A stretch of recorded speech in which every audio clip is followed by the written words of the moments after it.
our goal is not enough.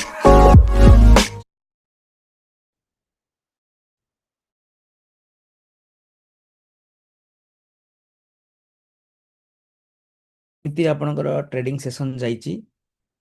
I Hope ନିହାତି ଭଲରେ ଯାଇଥିବ। କାହିଁକି ନା ଆମ ଅନୁସାରେ ବି ଆମ ଟ୍ରେଡିଂ ସେଟଅପ୍ ଅନୁସାରେ ବି ଟ୍ରେଡ୍ ବନିଥିଲା, ତେଣୁ ଆଚ୍ଛା ଖାସା ପ୍ରଫିଟ୍ ବି ମଧ୍ୟ ହେଇଥିବ। ଫିର୍ ବି ମୁଁ ଯେମିତି ସେଇ ସେମ୍ କନସେପ୍ଟକୁ ଆଉ ଥରେ ରିପିଟ୍ କରିବି, ତାକୁ ବାର ବାର ଆପଣ ଜାଣିଲା ପରେ କ'ଣ କ'ଣ ଷ୍ଟ୍ରାଟେଜି ଅନୁସାରେ ନିଆଯାଉଛି ତାକୁ ଆପଣ ମଧ୍ୟ ଅବଜର୍ଭ କରିପାରିବେ। ଦେଖନ୍ତୁ, ଯଦି ଆମେ 3 ମିନିଟ୍ସ ଟାଇମ୍ ଫ୍ରେମ୍ରେ ମୁଁ 3 ମିନିଟ୍ ଟାଇମ୍ ଫ୍ରେମ୍ରେ ମୁଁ ଆପଣଙ୍କୁ ଦେଖାଉଛି। ଯଦି ଆମେ ପ୍ରଥମେ ଦେଖିବା କି ଆଜି ମର୍ଣ୍ଣିଂରେ এই ଜାଗାରେ ସେଲ୍ ଟ୍ରେଡ୍ ଦେଖେଇଥିଲା। ତେଣୁ ଯେତେବେଳେ ସେଲ୍ ଟ୍ରେଡ୍ ବନିଲା, ଆପଣ ଏଇଟା ନେବେ କି ନାହିଁ ମୁଁ ଆଗରୁ କହିଥିଲି ଯେ ବ୍ୟାକଗ୍ରାଉଣ୍ଡ ରେଡ୍ ହେବା ଦରକାର ହେଇଛି।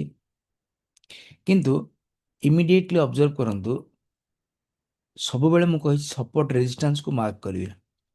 ଏଠି ଆପଣଙ୍କ 25 ପଏଣ୍ଟର ଟାର୍ଗେଟ ଥିଲାବେଳେ stop loss is now 98 point. ତେଣୁ ଏ ଟ୍ରେଡ୍ ମୋଟେ ଭ୍ୟାଲିଡ୍ ଟ୍ରେଡ୍ ନୁହଁ। ଯଦି ସିଏ ବର୍ତ୍ତମାନ କରେକ୍ଟ ହବ କିମ୍ବା ଅତି କମରେ ଏଇ ଯୋଉ VWAP ଯୋଉ ଆପଣଙ୍କ ଲାଇନଟା ଦେଖଉଛି ନା, ଏଇଟା VWAP, ଅତି କମରେ ଏଇ VWAP ପାଖରୁ ଯଦି ରିଜେକ୍ସନ ନେଲା, ହୁଏତ ଆମେ ଟ୍ରେଡ୍ ନେଇପାରିବା, ନାହିଁ ତ ନାହିଁ। ତେଣୁ ଆମେ ଧୈର୍ଯ୍ୟର ସହିତ ୱେଟ୍ କରିବା।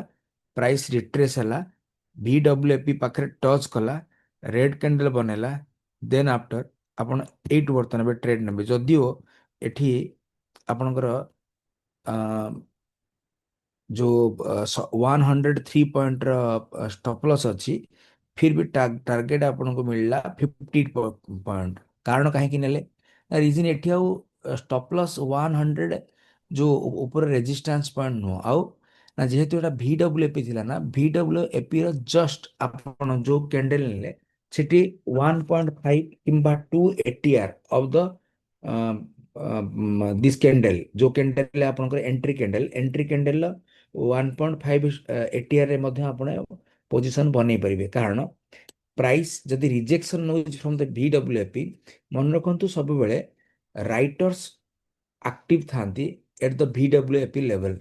ଯଦି ପ୍ରାଇସ୍ VWAP ପାଖରେ ଅଛି ନା, ଆପଣ ସିଓର ହେଇଯିବେ ତ ସେଇଠୁ ରାଇଟର୍ସ ଆକ୍ଟିଭ ହେବେ।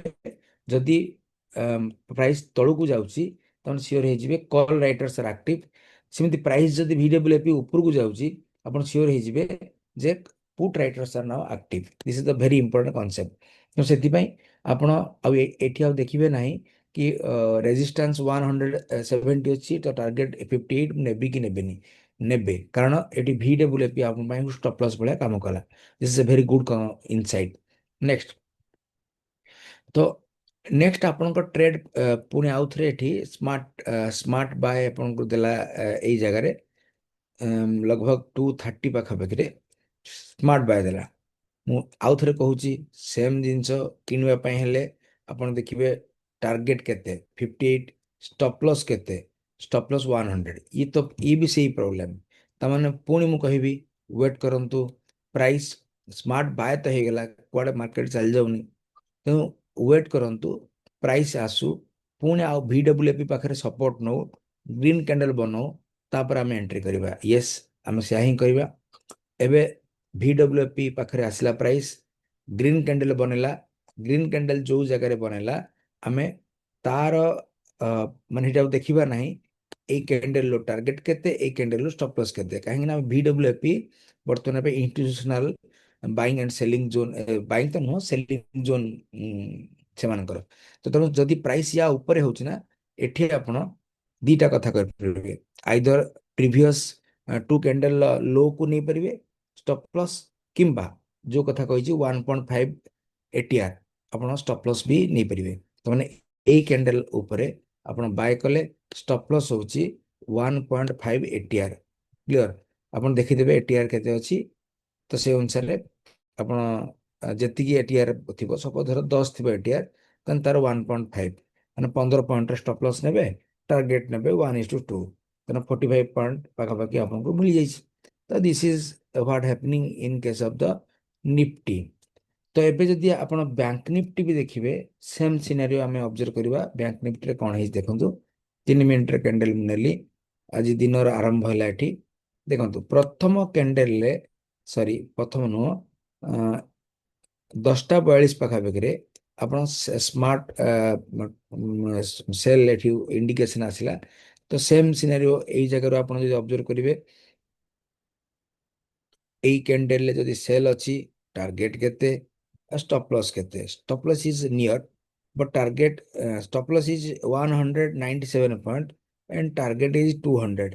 ଠିକ ଅଛି, ଇଟ୍ is also A good trade.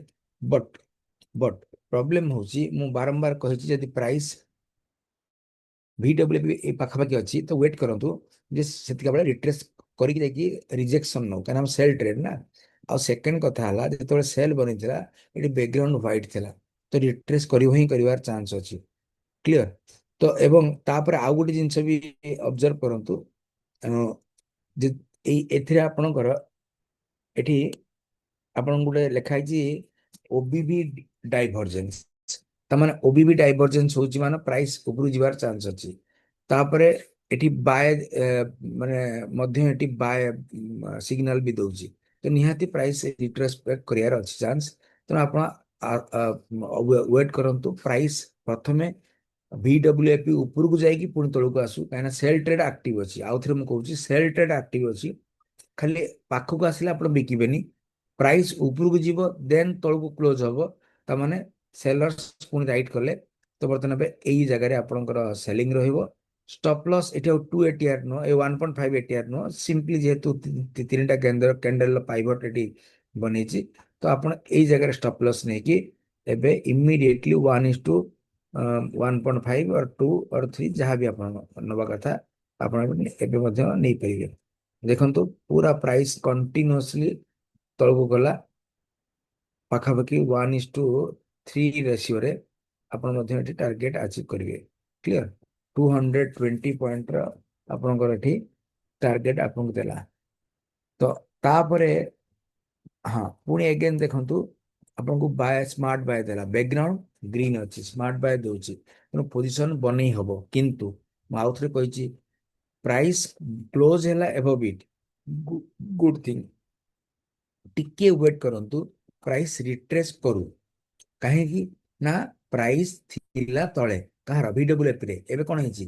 Price ଉପରକୁ ଗଲା। ଯଦି ଉପରକୁ ଗଲା ତ ଏଠି ବି ବାୟର ସେଲର ଆକ୍ଟିଭ ଥିବେ, ତ ଯୋଉ ପ୍ରାଇସ୍ ଯିଏ ତଳକୁ ଚାହୁଁଥିବ ତଳକୁ ନେବ, ଉପରକୁ ଚାହୁଁଥିବା ଲୋକ ଉପରକୁ ନେବେ। ବଟ୍ ନେଟ୍ ରେଜଲ୍ଟ ହଉଛି କ୍ୟାଣ୍ଡେଲ। ତେଣୁ ସେଥିପାଇଁ ଯେତେବେଳେ ପର୍ଯ୍ୟନ୍ତ ଗୋଟେ ରେଡ୍ କ୍ୟାଣ୍ଡେଲ ବନିକି ତାପରେ ଗ୍ରୀନ୍ କ୍ୟାଣ୍ଡେଲ ନ ବନିଛି, ତାପରେ ଆପଣ ପୋଜିସନ ନେବା ଠିକ ବି ନୁହଁ। ଦେଖନ୍ତୁ ଆପଣ ପୋଜିସନ ନେଲେ, ଏବେ stop loss is the below this 94 point stop loss. Target minimum ଟା ଆପଣଙ୍କ ଟାର୍ଗେଟଟା ରହିବା ଦରକାର ଏଇ ଯୋଉ ରେଜିଷ୍ଟାନ୍ସ ଲେଭେଲ ଅଛି 61,357। ତ ଦେଖନ୍ତୁ କାଲି କ'ଣ ହଉଛି ମାର୍କେଟ, ହୁଏତ ମାନେ ଷ୍ଟପ୍ ଲସ୍ ହେଇପାରେ ବା ଟାର୍ଗେଟ ଆଚିଭ ହେଇପାରେ। କିନ୍ତୁ ମୁଁ ଆପଣଙ୍କୁ ଆଉ ଗୋଟେ କଥା କହିବାକୁ ଚାହୁଁଛି, 2:57 ମତଲବ 3ଟା ମାର୍କେଟ କ୍ଲୋଜ ହେଲା ବେଳେ ଯଦି କୌଣସି ଟ୍ରେଡ୍ ବନୁଛି, ବେଟର ଟୁ ଆଭଏଡ ଦିସ୍। ଅଢେଇଟା ପରେ ଆପଣ ଟ୍ରେଡ୍ ନେବା କଥା ନୁହେଁ। ତ this is all about the today session. ତେଣୁ ଆପଣ ଏଇ ୱେରେ ମଧ୍ୟ ଦେଖିବା ସିଲଭରର କ'ଣ ହେଇଛି ଦେଖିବା। ଯେତେବେଳେ ସିଲଭର କଥା କହିବେ ନା, ତ ସେତେବେଳେ 5 ମିନିଟ୍ କିମ୍ବା 15 ମିନିଟ୍ ମିନିମମ୍ କ୍ୟାଣ୍ଡେଲ କରିବେ, 3 ମିନିଟ୍ ନୁହଁ। 15 ମିନିଟ୍ କରିବା ତ ବେଟର। ଫିର୍ ବି ଯଦି ଆପଣ ଚାହୁଁଛନ୍ତି ସ୍କାଲ୍ପର ହିସାବରେ, ତ 5 minutes is also good enough. ତ ଆପଣ ବର୍ତ୍ତମାନ ଯଦି ଏବେ ଦେଖିବେ, ଦେଖନ୍ତୁ ସେମ୍ କଣ୍ଡିସନ, ସିଲଭର ବହୁତ ବହୁତ ସ୍ପିଡ ମୁଭ୍ କରେ, ସେଥିପାଇଁ 15 ମିନିଟ୍ ନିଅନ୍ତୁ, ତାକି ବେଟରଲି ଆପଣ ଜିନିଷକୁ ଅବଜର୍ଭ କରିପାରିବେ। ଓକେ, ଏଥିରେ ଦେଖନ୍ତୁ କାଲି ଠାରୁ ଏଇ ଜାଗାରେ ବାୟ ବନିଛି, ଠିକ ଅଛି। ତାପରେ ପ୍ରାଇସ୍ ଏଗେନ୍ ଆସିଲା, ଭିଜିଟ କଲା ଏ VWAP ସପୋର୍ଟ ନେଲା, ଦେନ୍ ଅପ୍ ମୁଭ୍। ଦେଖନ୍ତୁ ଯେହେତୁ ଗ୍ୟାପ୍ ଅପ୍, ଏତେ ବଡ ପଏଣ୍ଟର ଗ୍ୟାପ୍ ଅପ୍ ହେଲା, ତ ସ୍ୱାଭାବିକ କଥା ଇଏ ଗୋଟେ ରେଞ୍ଜରେ ଟାଇମ ବିତେଇବ। ठीक अच्छे कहीं 9% रो मूवमेंट 12,000 13,000 पॉइंट रो movement is not a small thing तो से टाइम एठी बितौछ क्लियर तो एठी हमर कोनोसी आज ट्रेड नथिला तो हम ट्रेड भी नहीं नथांते ओके तो आई होप एबे ए कांसेप्ट आपन को क्लियर होबनी एवं केमिति ट्रेड माने निया जीवो ट्रेड तो बाय सेल देखि निया जीवो बट तापर को पैरामीटर आपन नेबे न नेबे बा जदी नेबे तने आपन रिस्क रिवार्ड कोड फेवर होची कोड होउनी बा नवार रूल्स कहली VWAP पाखक आसला पर जाय कि नेबे जदि बाय अछि आगु बनिची ताले VWAP तळुक प्राइस जाऊ रेड रेड कैंडल ले बंद हो तापर पुणे ऊपर क्लोज हो ग्रीन कैंडल आपण से ग्रीन कैंडल स्टॉप लॉस रे आपण एंट्री करिकी नहीं परिबे तो ये होची आपण विभिन्न प्रकार रूल्स ए एक फॉलो कले हम आपण मध प्रॉफिटेबल हेबे এবং आपनकर जो ट्रेड सेटअप आउरी शाणित हबो এবং ଆପଣଙ୍କର ଆହୁରି ପ୍ରଫିଟେବଲ ହବାର ଚାନ୍ସ ମଧ୍ୟ ଅଧିକ I hope eat is now clear ତେଣୁ ଆପଣ ଏଇ ଅନୁସାରେ ଏଇ ରୁଲକୁ ମାନିକିରି ନିଜେ ବ୍ୟାକ୍ ଟେଷ୍ଟ କରନ୍ତୁ ଏବଂ ଟ୍ରେଡ୍ ନିଅନ୍ତୁ okay freely available this indicator ଆପଣ ଯାଇକି ସର୍ଚ୍ଚ କରନ୍ତୁ ଟ୍ରେଡ୍ ଅରବିଟ ତ ଅବଭିୟସଲି ସେ ମାନେ ଆପଣ ପାଇପାରିବେ ଆପଣ ଅନ୍ୟମାନଙ୍କୁ ବି ଆପଣ ରେଫର ବି କରନ୍ତୁ ସବ୍ ଚ୍ୟାନେଲକୁ ସବସ୍କ୍ରାଇବ ବି କରନ୍ତୁ ताकि एभଳି ଆହୁରି ବହୁତ ସାରା ମୁଁ ମୋର ଯୋଉ trade setup indicator wise trade setup ମୁଁ ଆପଣଙ୍କୁ ସେୟାର କରିବି ଠିକ ଅଛି ଥ୍ୟାଙ୍କ ୟୁ